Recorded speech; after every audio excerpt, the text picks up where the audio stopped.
Yo, what's going on, YouTube? And welcome back to Goal Line Hockey. It's your boy Kevin Forte, and today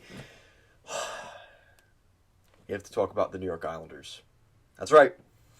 We have to talk about the New York Islanders and what the future may hold for this team. Now, there's a lot of debate out there for what the Islanders should do at this year's trade deadline, and I've kind of heard from a lot of Islanders fans, and the assumption out there is, listen, Lou Lamoriello, guys, we got to pick up Timo Meier. We have to pick up Patrick Kane. We have to pick up Bo Horvat, and we will be good. And listen up. I hate to break it to you guys. The Islanders are not one piece away from making the playoffs. And that's just the reality of things. The reality is the Islanders have way too many guys underperforming. They have way too many guys that are just kind of, passengers. Everybody's a passenger on the Islanders right now, including Matt Barzal. And he's played better, but he's included in this conversation. The Islanders, no stone left unturned here, because this is a team that maybe it's the lack of that guy, and maybe the fact that they bring that guy in that sparks everybody and gets everybody going. Maybe that's what it would take. But the Islanders cannot afford what that would cost. And here's what I mean by that. What do the Islanders have in this system? Arttu Räty, William Dufour, Samuel Bolduc, and what else? That's it. That's all the Islanders have.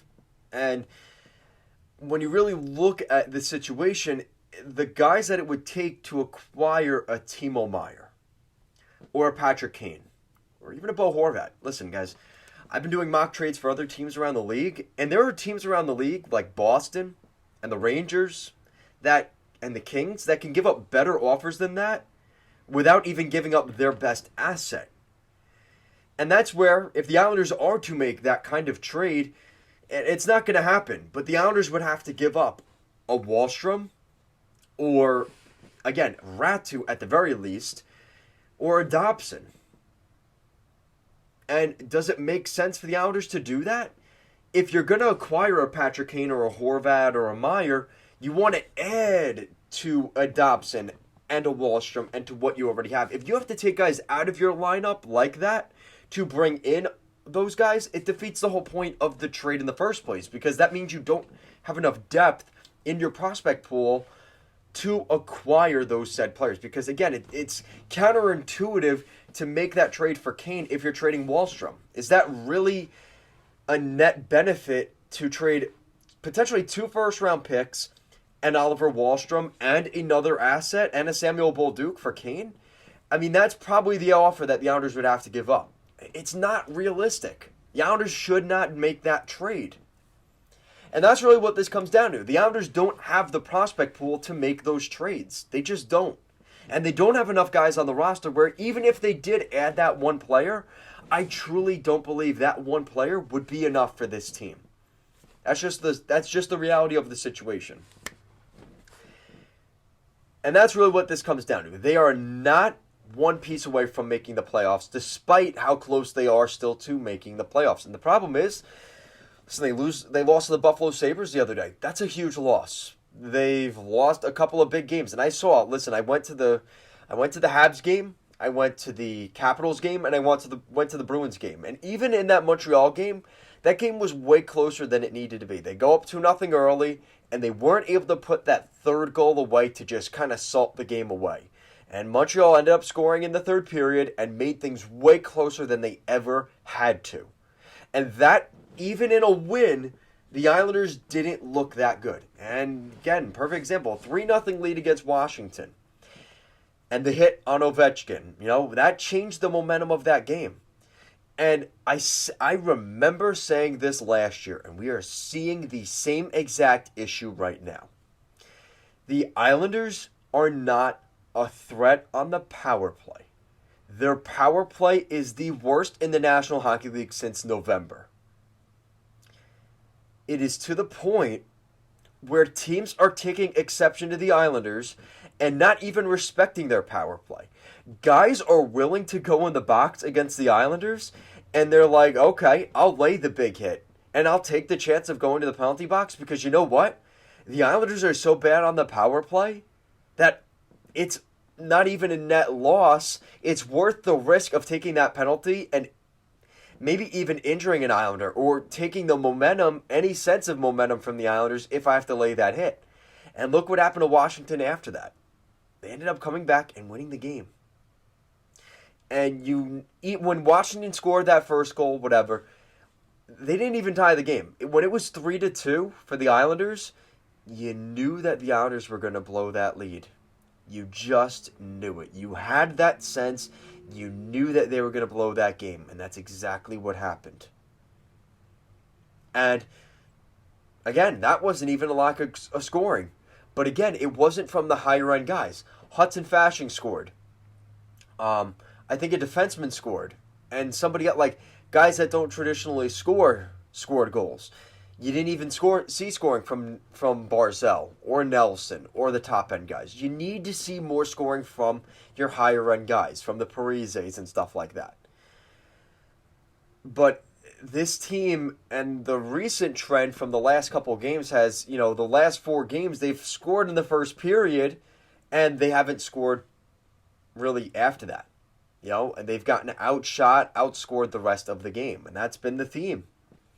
So the Islanders are a team that, despite having leads for the last 5 games, has found a way to salt 4 of those 5 leads, including their most recent 3 games against the Capitals, the Bruins, and most recently now on the road against the Buffalo Sabres.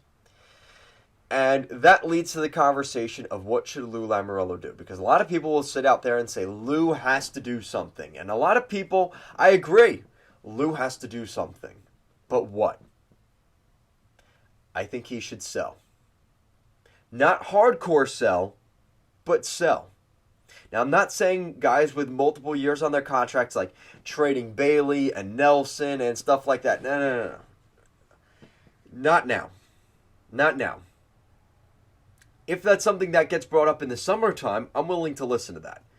But right now, during the season here at the trade deadline, it's not the right time to do that. It's not. You're not going to get max value for those guys, honestly. The Islanders have to do patchwork. You have to, it's one of those things where, as much as you hate to see it, it's going to be the non-sexy moves. It's guys that their contracts expire this summer. You have to figure out before the deadline whether you're going to extend them or trade them. And the first guy on that list is Scott Mayfield. Scott Mayfield is due for a contract this summer, and I do not believe the Islanders should re-sign him. I think let him go. Let him go. He's had his time on the Islanders, and honestly, teams will pay him the money. He's a big guy, he fights, but he's not worth the money. And he's probably going to ask for $2 million per year. Bye-bye. The Islanders can go elsewhere, okay? And maybe that's a spot for Samuel Bolduc next season. Whatever the case, bye-bye Scott Mayfield, okay? Try and get at least a third-round pick for him at this year's trade deadline, whether he goes to Boston or one of those teams like Toronto maybe. Find a team that wants a depth defenseman for a 3rd or 4th round pick and take it. And rid yourself of that $2 million contract this summer and you get another draft pick, okay? Easy. As much as I hate to say this because I've been a big fan of Varlamov, try and get a 2nd round pick for Semyon Varlamov. He's a very capable backup goaltender that can help someone going for a playoff run this year. A couple of teams will probably be interested. I think he's a guy that can go to a team, as funny as it sounds, like maybe even the Florida Panthers or the Ottawa Senators or the Buffalo Sabres, even the Atlantic Division. He could end up finding a spot for maybe a 2nd round pick. I think that is very much a feasibility here. Maybe even a team like the Los Angeles Kings kind of comes in and says, listen, we'd love to add a depth goaltender. Could we pick up a guy like Varley for a 2nd round pick? Lou says absolutely. And now that allows you to free up cap space potentially this summer. So now, again, you're not looking at actual cap space right now. But let's just say the Islanders hypothetically keep Varlamov and Mayfield and extend them this season. Varlamov's making $5 million this season. I would expect him to, let's just say he took a discount. Let's just say he took $3 million to stay with the Islanders next season, okay? For, let's say, a 3/3, right? 3 years, $9 million over the next 3 years, okay? So 3 years, $3 million per season. Same thing for Mayfield. 2 years on a 2-year deal or something equivalent to that, right? Maybe 2 years, 4 years, $2 million. So that's $5 million next season eaten up between those two guys, okay? And that's on a very conservative end. That's $5 million that the Islanders don't have anymore. And that's also that's a second and third round pick that the Islanders also don't have. So when you look at it in that sense, that's a net benefit for the Islanders just for trading those two guys away. That's salary saved, and that's also guys that they're calling up from the AHL that they can rely on. And you're also picking up depth and prospects and draft picks, okay? Next thing, extend or trade Hudson Fasching or Zach Parise.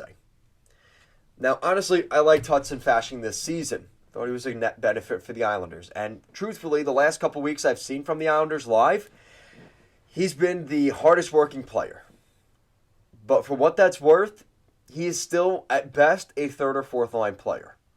That's just the reality. He is not a first line player. He's not. And I think the Islanders should try and cash in on his recent success. And teams maybe scouting are probably saying, damn, Hudson Fasching looks pretty good. Maybe that's a guy we could pick up for a third or fourth round pick as depth at the deadline. Trade him. Trade him for that third or fourth round pick. Similar to Mayfield, similar to Varlamov. Take what you can for him. Get what you can get. Same thing for Parise. He's tied with Nelson for leading this team in goal scoring. Get what you can get for him. Honestly, I like Zach Parise. The connection with JP Parise, of course, is a thing. But he's a top 6 guy on the Islanders that is not a top 6 player. He's a third-line scoring winger. That's what he is. Trade him for what he is. Trade him for a third-round pick if you can as well. Third or fourth-round pick, and take it. Take as many draft picks as you can. Restockpile your prospect pool. Redevelop your system. That is what the Islanders have to do. It's not the sexy, fun thing. This is not, trade for Timo Meier. Trade for Bo Horvat. With what? The Islanders cannot do that. As much as I'd love to sit here and say that, it isn't going to work for the Islanders. It's just not. It's not in the cards. It's not. It's the patient, long-term approach, and that's not fun, right? Extend Oliver Wallstrom. His contract is due this summer. With all that money that you're saving on not signing Parise and Fasching and Varlamov and Mayfield, put that money to Wallstrom. Every cent of it, that $6 or $7 million saved, put that to Oliver Wallstrom on a nice 7-8 year long-term contract extension. Give him the moon, give him what he wants, call it a day. Maybe it ends up being something a little bit smaller, right? We've seen Lou do that a lot, right? We saw him do it with Barzal here. We've seen him do it with Bolduc, even Pellick, similar thing. Maybe he gets a 6/6. I think that's a fair contract for Wallstrom. He's got to stay healthy, though. So a 6/6, a 5/5, something similar to that, so he could cash in again at 30, 31 years old. I think that's very much on the cards here for a guy like Oliver Wallstrom. And I'm pretty sure, so Wallstrom is still, let me see Wallstrom's age. He's 22. So if he signs a 6-year deal, that takes him right to 28, 29, so he could cash in one more time. That is absolutely the deal we're going to see here. It's a 6/6. I'm almost guaranteeing it. If Lou Lamoriello is still the GM, it's going to be a 6/6 for Wallstrom this summer, okay? So re-sign Wallstrom. Get that done. I would like to see them re-sign Samuel Bolduc. He's a very good young defensive prospect for the Islanders. He's 22 years old. He's coming off of his entry-level contract. See what he can do in Bridgeport. I think this is a guy that you want to see develop a little bit longer. And don't give up on him too early. This is a guy that I would hate to see the Islanders trade here at the deadline. I think this is a knee-jerk reaction if you trade him. He's got 24 points in 38 games as a defenseman. that is pretty good defensive production. Like, I didn't even know he was doing that well. Yeah, do not trade this guy. Do not trade him. Please, do not trade him. This looks like a guy that has some upside potential and could even come up to the Islanders next season. Do not trade him. And especially with the left side on the blue line, if, Parker Witherspoon doesn't seem like a long-term solution, and Sebastian Aho, I would like to see Samuel Bolduc as potentially that second or third left-shot defenseman for the Islanders. I think they still need a first left-shot defenseman this summer, and we'll get to that in the summer. But I think that he could end up being a second or third pairing defenseman on the Islanders' blue line on the left side as soon as opening night next season. Now, whether they give him that spot or not, still to be determined, but I think that's what they should look at with Samuel Bolduc. Give him some more term. Similar situation for Bodie Wild. Now, if you end up trading Scott Mayfield, I really think that a guy like Bodie Wild should be playing in the NHL. Now, again, his whole vaccination status may come into fruition here, and that might be part of whether or not he ends up playing or not, and whatever. That's lose. Whatever he ends up doing with that, I don't know. Then trade him at this year's deadline. If you're not going to keep Bodie Wild, then trade him. I think it's stupid. I think he should be playing in the NHL, or at the very least in the AHL. You've stunted his growth this year playing in Europe. But I digress, okay? Figure out the Bodie Wild situation this deadline, okay? That's the next thing. So sign him or trade him. I think you should keep him, especially if you trade Mayfield, but like I said, that I could beat a dead horse with that conversation. I've already made videos about that, whatever. And the last thing the Islanders have to do, and it's not acquiring Timo Meier, it's not acquiring Patrick Kane, it's not acquiring Bo Horvat, it's extending Jakub Skerrick. Now again, this is one of the dominoes that has to fall because of the Varlamov situation. So it's, if you do this, then do that. So if you trade Scott Mayfield, you should really keep Bodie Wild long term. If you trade Semyon Varlamov, you should re-sign Jakub Skerrick. Now, Jakub Skerrick is a guy, you might be saying, who's Jakub Skerrick? We've seen him a little bit here and there. He's been in the Islanders organization the last couple of years playing in Bridgeport. He's 23 years old, from the Czech Republic, 6'3", 192-pound goaltender. He's a big dude, no joke. He's a former third-round pick back in 2018 for the New York Islanders, and has been pretty good. He's on the final year of his deal, and he's played now 4 seasons in the American Hockey League. So he's definitely gotten some time.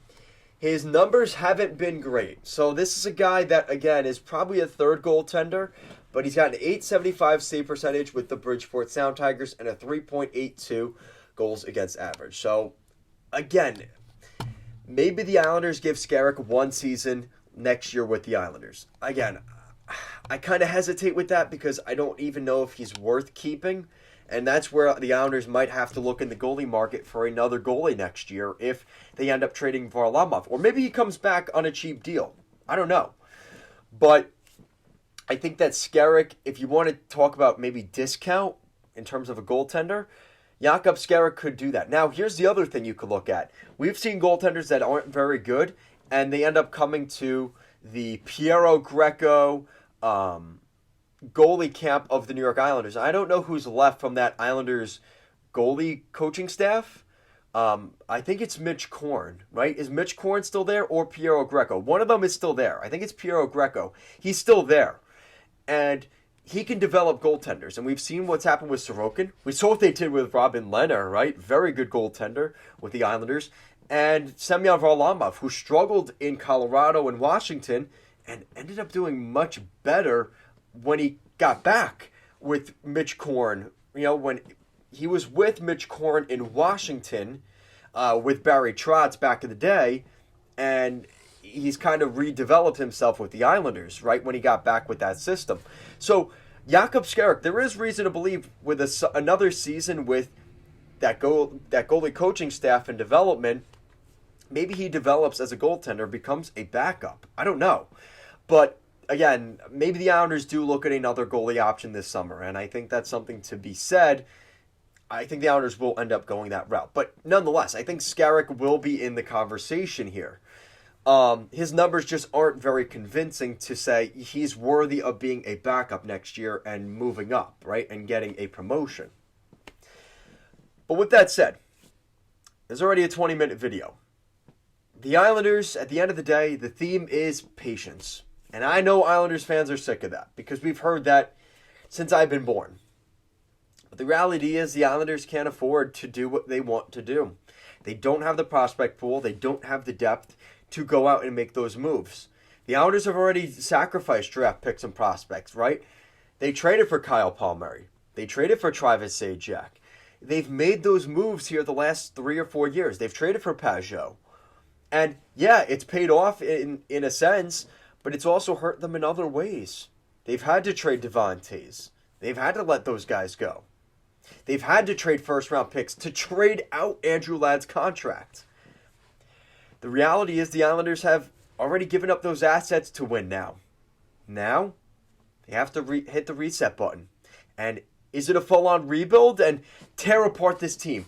Trade Martin, trade Bailey, trade Lee, trade this guy, trade that guy. That's not realistic.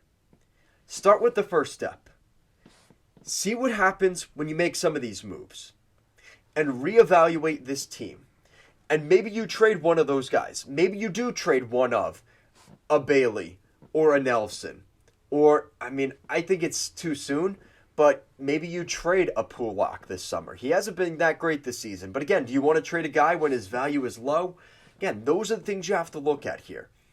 And that's the same thing for Nelson or Bailey. Listen, you could sell the idea of Nelson. Listen, he is a all-star this year. He leads the Islanders in points and as a goal scorer. So maybe you could sell me on that. But you have to be careful when you talk about throwing these trades around because a Bailey deal, the Islanders are going to be giving up assets to trade Bailey. I just don't think it's worth it. For what you're really going to get in a return for him, it's almost to the point where, as sad as it is, it's easier to keep him than trade him. That's really where it's at with a guy like Bailey. And listen, I like Josh Bailey. I like seeing his family go to his games. I see his kids at the games all the time, banging the glass during warm-ups. It's great. But at the end of the day, he has not performed at the level he needs to. And listen, accountability all around. Noah Dobson has not been good enough. Matt Barzal has not been good enough. And yeah, the injuries to Pelech and Wallstrom have absolutely hurt this team. And maybe they are a little bit closer to that team that if they get Patrick Kane or a Horvat, maybe they're a little bit closer to that goal with those two in the lineup, but they're not. And the reality is the Islanders are not where they need to be. And like I said, maybe things turn around when Pelech and Wallstrom get back and healthy. Apparently Pelech and Wallstrom are close to health. Now, is that 100%? Probably not. They're both probably going to be coming back at 70-80% health, especially with the sort of desperation mode the Islanders are in right now. I think Lou is asking himself that question. What does this team look like with Pelech and Wallstrom back healthy? Can we add that one piece? And are we at that level before we decide trading everybody off at the deadline? Maybe that's what he's doing, And he's kind of weathering the storm, the calm before the storm, and waiting to see that approach. Guys, listen, again, not every team can do this, but the 2019 St. Louis Blues were outside of the playoffs looking in and ready to blow up that team, ready to trade Tarasenko, ready to trade even, at the time, Alex Pietrangelo. And now he's not there anymore, but those were guys that were going to get traded. And he ended up winning the Cup in 2019. And look how things kind of worked out from that point forward, right? And they're still a pretty good team today. So there is a slight chance the Islanders make the playoffs. It's not impossible for the Islanders to make the playoffs. Pittsburgh's been struggling. The teams that are catching them from behind, nipping at their heels, they've made up some ground, but they're still behind them in Florida and Buffalo, and they don't look that great. The Islanders are still very much in the chase, but they need to get healthy, and they need to assess, are we really one piece away, or do we have to be realistic with ourselves and say we are not one piece away, and we need to retool this team this season, reset this season, and have more hope and a sense of a future going into next season. Guys, let me know what you think down below. Thank you so much for watching this video, and I will see you again next time. Let's go Islanders.